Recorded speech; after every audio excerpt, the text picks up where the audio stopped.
Bonsoir à tous, on revient sur une semaine de forte volatilité pour le CAC 40 qui chute de plus de 3%. Les valeurs exposées à la Chine continuent de souffrir et notamment Kering, plombé aussi par une dégradation de Goldman Sachs, mais également LVMH, Renault ou Peugeot. Sanctions pour EDF, le réacteur nucléaire de première génération, le PR de Flamanville, va finalement coûter 10,5 milliards d'euros avec un démarrage du réacteur repoussé à fin 2018.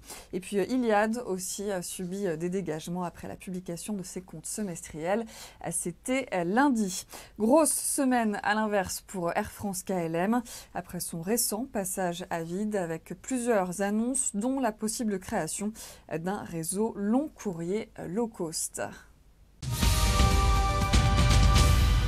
Les marchés financiers ont encore traversé une semaine de forte volatilité avec un CAC 40 qui perd plus de 3%. Le président de la BCE, Mario Draghi, a pourtant tenté de rassurer les opérateurs en affirmant être prêt à renforcer, si nécessaire, le programme d'assouplissement quantitatif face aux risques pesant sur la croissance mondiale.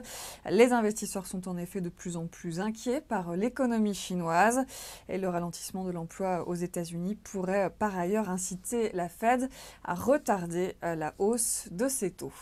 Fin de ce flash et je vous donne rendez-vous lundi matin à 9h30.